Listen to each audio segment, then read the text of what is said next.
Hay algo que nunca piensas cuando subes a un autobús. No piensas en la persona que va sentada a tu lado. No piensas en de dónde viene, qué lleva en su mochila, qué voces escucha en su cabeza. Simplemente te recuestas, te pones audífonos, cierras los ojos y confías. Confías en que el mundo va a respetarte durante tu trayecto. Confías en que vas a llegar. Tim McLean tenía 22 años, trabajaba en ferias itinerantes. Era un pregonero de carnaval, de esas personas que llaman al público con voz fuerte y cara de fiesta. Era 30 de julio de 2008. Acababa de terminar una temporada de trabajo en Alberta. Y lo único que quería era regresar a Winnipeg, a su casa, con su novia embarazada que lo esperaba.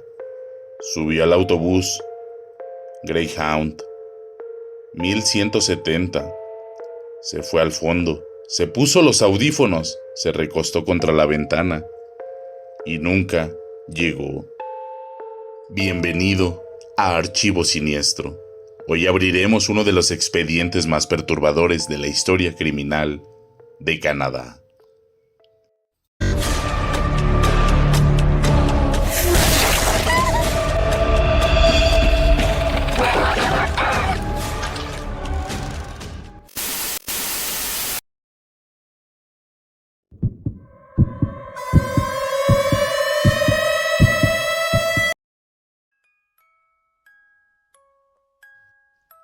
En algún punto del recorrido, a las 6:55 de la tarde, el autobús hizo una parada en Erickson, Manitoba, y subió un nuevo pasajero, Vince Weiwang Lee, 40 años, canadiense, de origen chino, inmigrante, que había llegado al país en 2001. Un hombre que en apariencia era de lo más ordinario del mundo. Había trabajado en Walmart, en McDonald's, repartiendo periódicos. Su jefe de reparto lo describía como confiable y trabajador, sin ninguna señal de problemas. 4 semanas antes de abordar ese autobús, lo habían despedido de Walmart, tras un desacuerdo con un compañero. Había pedido tiempo libre en su trabajo de prensa para ir a Winnipeg para una entrevista de trabajo, comentó. Nadie sabía que lo que en realidad ocurría en la mente de Vince era algo que llevaba tiempo construyéndose en silencio. Voces que él creía eran mensaje de Dios. Y esas voces le habían dado instrucciones. Le habían dicho que debía viajar a Winnipeg, que había una misión que completar. Lee subió al autobús, se sentó al frente, tranquilo, silencioso. Los otros pasajeros no notaron nada inusual. ¿Por qué habrían de notarlo? Era solo otro hombre en un autobús.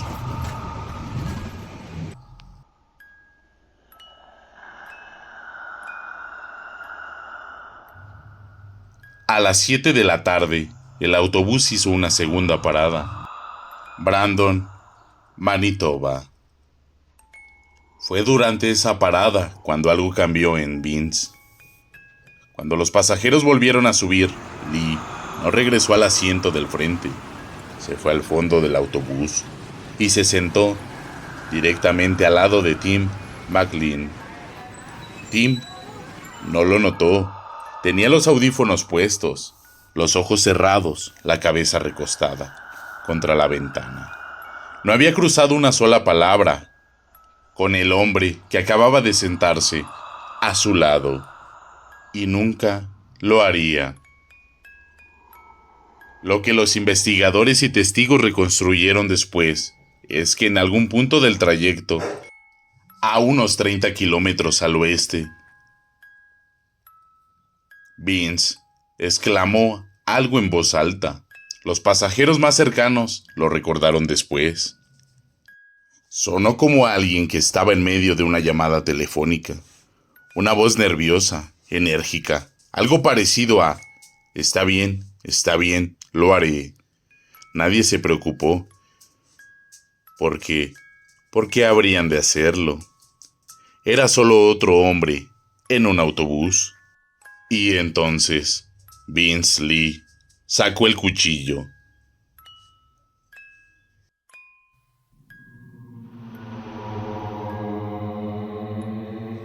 Voy a ser más cuidadoso en esta parte. No porque quiera protegerte de los hechos. Son hechos documentados. Están en los expedientes judiciales, en los testimonios de testigos, en los informes periciales. Sino porque hay una diferencia entre narrar un crimen con respeto hacia la víctima y otra convertirlo en espectáculo. Lo que ocurrió en el autobús 1170 esa tarde es, sin exagerar, uno de los crímenes más brutales que han ocurrido en suelo canadiense en la historia moderna. Lee atacó a Tim mientras dormía, sin previo aviso, sin ninguna confrontación previa, sin haberle dirigido una sola palabra. Lee apuñaló a Maclean repetidamente en el cuello, pecho y torso. Stephen Allison, que estaba sentado directamente al frente, escuchó un grito y vio el cuchillo hundiéndose en el cuello de Maclean. El conductor frenó. Los 35 pasajeros huyeron del autobús y entonces, con el autobús detenido en la autopista transcanadiense, con decenas de personas mirando desde afuera, Lee continuó. El agresor decapitó a Maclean, mostró la cabeza a los sobrevivientes y consumió partes del cuerpo frente a la mirada horrorizada de quienes observaban desde el exterior. Los investigadores determinaron que el atacante cortó la nariz, lengua y las orejas de su víctima y retiró los ojos de las cavidades oculares. Además, comió porciones de su piel. Los pasajeros lo veían desde la carretera. Algunos lloraban, algunos vomitaban. Nadie podía hacer nada.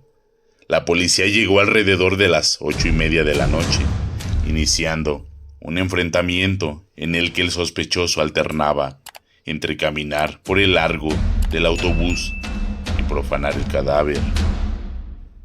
El chofer había activado el sistema de inmovilización de emergencia para que Lee no pudiera arrancar el autobús y huir. 5 horas después del inicio del ataque, Lee fue detenido. 5 horas.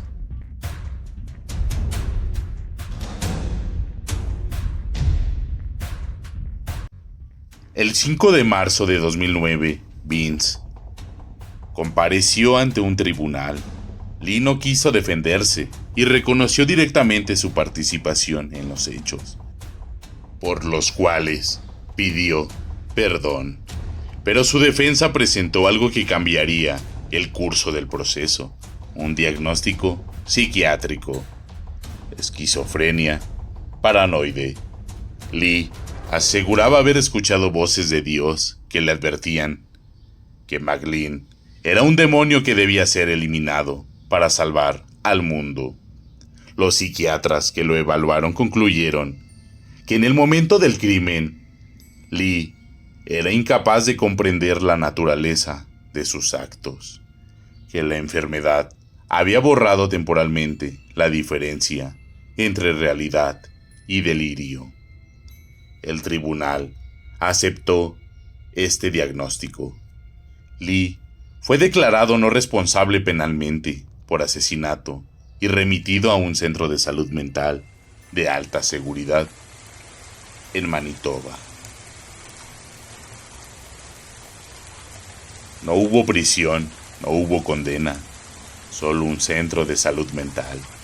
Y aquí es donde Canadá se dividió, porque hay dos formas completamente legítimas de leer esa decisión. La primera fue que un sistema de justicia reconoce que la enfermedad mental grave puede eliminar la responsabilidad penal. La segunda, Tim tiene 22 años, tiene una novia embarazada esperándolo en Winnipeg, y el hombre que lo decapitó no va a pasar un solo día en prisión.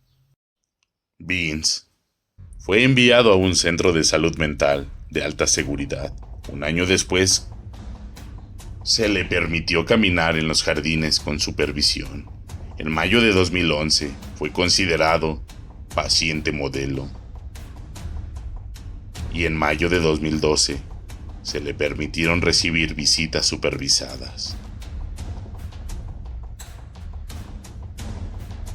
Para 2015, él podía hacer excursiones de día a Winnipeg sin supervisión alguna.